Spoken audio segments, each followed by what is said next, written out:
To speak with you today, John, and I'm looking forward to hearing your views today on the potential inefficiencies in global distribution. My first question is, can you talk about what are some of the efficiencies that you see? Dustin, thank you very much for the time to have a discussion with you. I'm expressing some feelings of my own.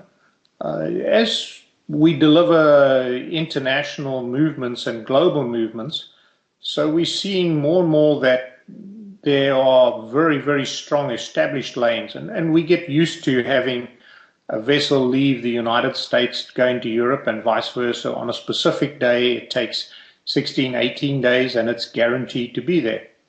What's happening around the world as we develop parts of Asia and parts of Africa and even into some of the Kazakhstans and places of the more remote areas, we're seeing a much less reliable service and therefore a somewhat less efficient service, partly due to the fact that these are developing lanes, partly due to the development of these lanes having less volume, but of course also by the virtue of the fundamental problem that none of these are direct sailings or air movements. So what you end up with is a very simple multiple transshipment point. And as we get closer to these countries, so the frequency of movement and the guarantee of that frequency of that movement to be a specific day or a specific time period, it deteriorates. So what happens is we get used to shipping between Europe and America, very efficient, very cost efficient as well as just effective. And you get to these more remote places with multiple transshipments and a lower frequency and reliability of service in the last pieces. What you end up with is a very less efficient methodology of distributing goods. And that really means that inventory builds up either just before entering those countries or in the countries. And therefore, it is more costly to be able to deliver goods with reliability and a good service level to these countries.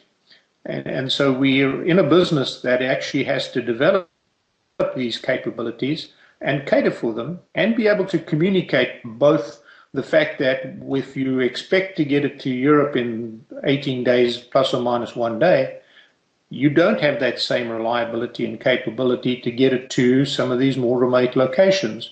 And we need to be careful that our clients and customers understand this very clearly. Can you talk about some of the some places specifically where you see some of these inefficiencies? I think when you look at it, we see new manufacturing taking place in, for example, in Asia, in Vietnam. The frequency of vessel sailings out of that is not as the same as one would get out of Hong Kong or Singapore. But when you look also into the more remote places in Kazakhstan, I named Western and East Africa, these are hard places to get to with reliable, cost-efficient services. And so these are the places that we're developing and are going to have to develop the capability to do this. And that means that some of the lines and some of the airlines are going to have to settle that they want to be in these places in the long term and take the commercial initiative to actually set up these more efficient methodologies. Thank you. And then can you talk about why are we having these inefficiencies?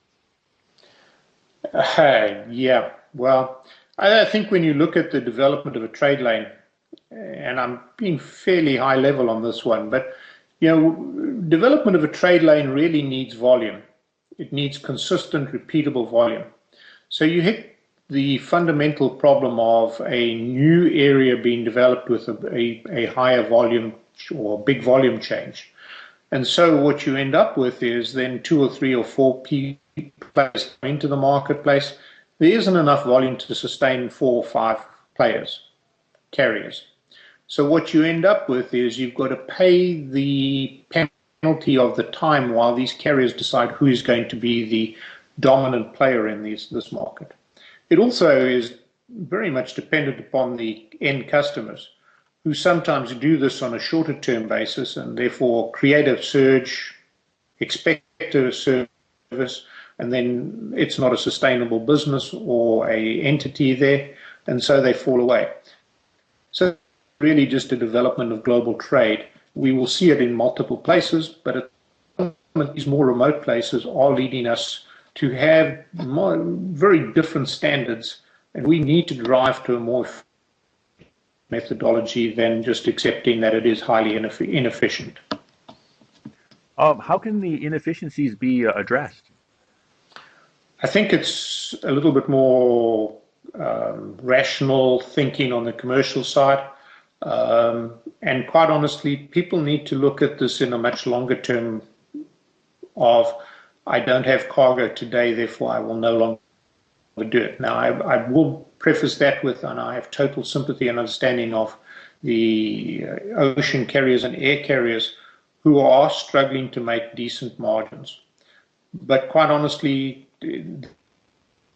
not a business, and the companies that develop specific lanes and therefore dominate those lanes for a longer term, good or bad times, I think are the ones that will have the ultimate value to us, and therefore eliminate those efficiencies or reduce them to the level where people are comfortable with that being a service that is appropriate for those areas. Thank you, John. And can you provide a brief background of yourself? Sure. I'm one of those people who started in the chemical industry doing control systems and progressively moved into running companies. One of those companies was an import-export company with storage tanks.